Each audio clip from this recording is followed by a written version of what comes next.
I really appreciate the films Ryan Coogler directed. His dedication to incorporating African history into film is refreshing, and I think it makes his films stand out. The movie Sinners felt original and new. The historical African undertones were incorporated smoothly. It felt natural. Ryan noted that he took some inspiration from Yoruba religion, and while watching the film, there was a very interesting scene that represented a seldom discussed aspect of traditional African religious thinking. One that completely flips our Western religious paradigm on its head.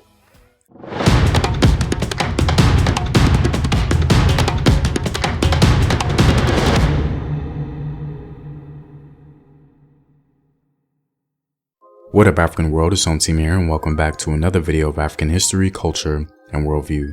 My team and I have been doing our best to include animation and motion graphics in our videos.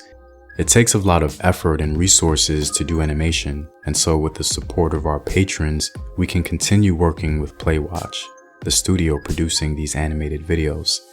This channel cannot continue producing this kind of animated content without your continued Patreon support. Additionally, if you're interested in your own animated content and would like to work with Playwatch, their link, along with Patreon's, is in the description box below. To begin, it's important that everyone understands that African religious history is an incredibly complex and nuanced topic. Unfortunately, it's also one that has often been distorted or misunderstood due to the persistent influence of Western presumptions and biases. The perspective I'm presenting in this video is based on my own study and interpretation of African spiritual systems, particularly those of West and Central Africa. Additionally, throughout the video, when I say Africa or African, I'm specifically referring to West and Central Africa and not the continent as a whole. My goal is not to make definitive claims, but to offer a thoughtful interpretation through a cultural and religious lens that often goes underrepresented. Also, please do not watch this video if you haven't seen the film, as there will be spoilers. I really enjoyed this movie Sinners. The interplay between African religion and European mythology felt fresh and original. I really want to champion Ryan Coogler and his continued effort to bring African history into his work. That being said, the most important scene that conveyed quite well an African religious attitude was between Michael B. Jordan and his lover Annie. In this scene, Annie, the Hoodoo priestess, approached Michael B. Jordan radiating with a deep spiritual force. Her eyes started to glow with a piercing gaze, accompanied by a subtle distortion in the aura around her. Honestly, if you blinked, you may have missed the scene as it happened quickly. After witnessing her spiritual, awe-inspiring display, Jordan calmly asked her a devastating question. Why couldn't your spiritual power save our son? Immediately, we see that there is no disposition of defensiveness in her reaction. Annie gently steps back and with complete honesty responds, I don't know. For her, it's not defeat or a sign of ineffectiveness, it's simply acceptance.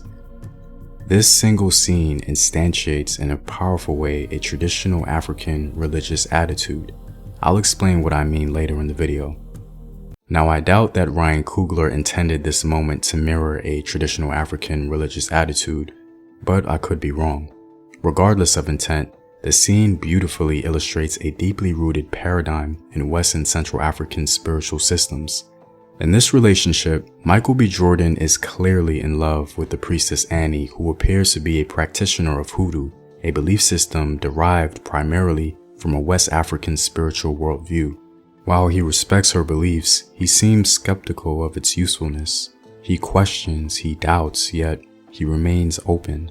Now, her response to his salient question is the real anchor of this moment and a true representative of an African religious attitude.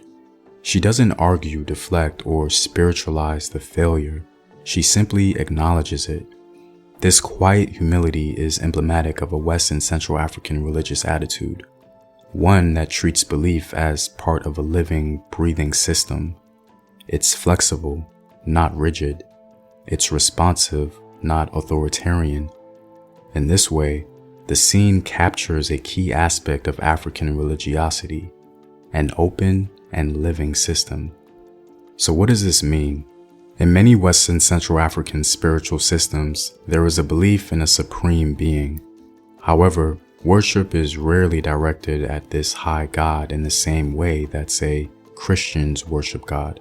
As African philosopher Olusegun Oladipo notes, it should be noted, however, that although the belief in a supreme being is widespread in African culture, the people do not worship him as the Christians, for example, do their God. Rather, they relate more directly to the divinities or deities. These divinities are believed to be more accessible, and it is to them that the people take their immediate problems. What's critical here is the relationship between human beings and the divine. Divinities are not unassailable agents of authority worthy of obstinate loyalty. If a divinity fails to produce results, they can be discarded or replaced. Two African proverbs illustrate this well. The Yoruba say, "Where there is no man, there is no divinity." And the Igbo say, "A deity who does as he says never lacks in worshippers."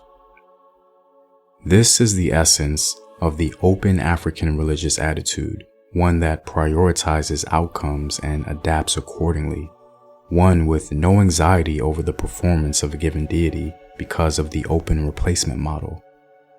Michael B. Jordan's question was not atheistic in nature, it was practical.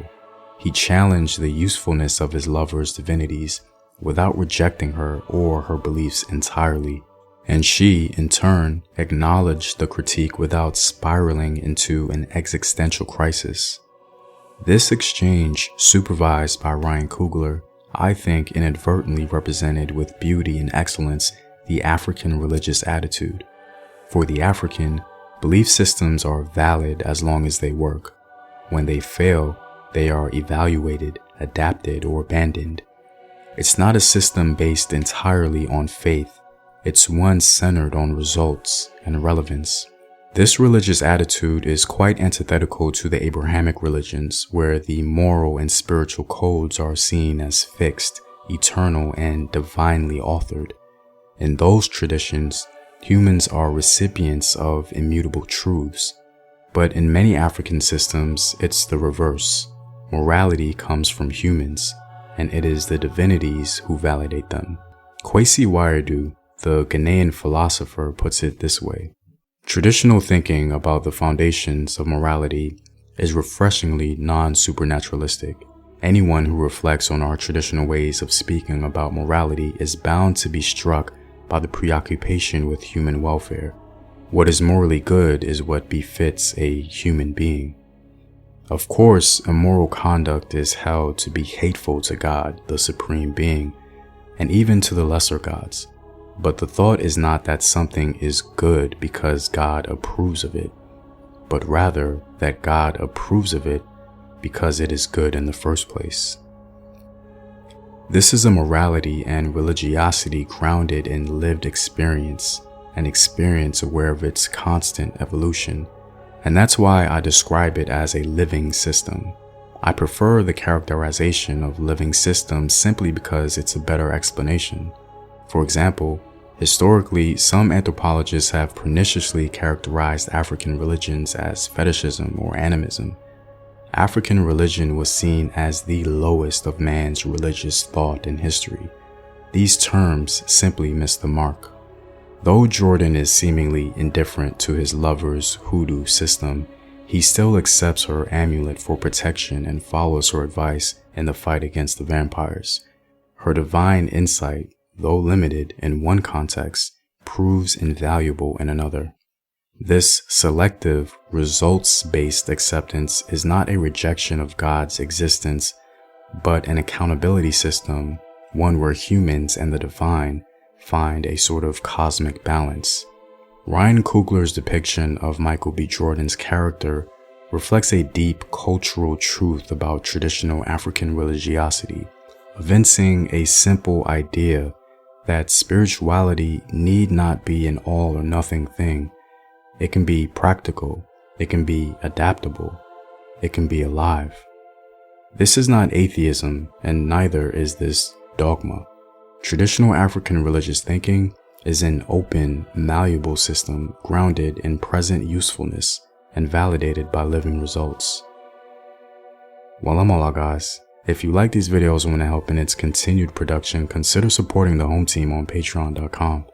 The link is in the description box below. Know thyself. Remember your ancestors. Peace.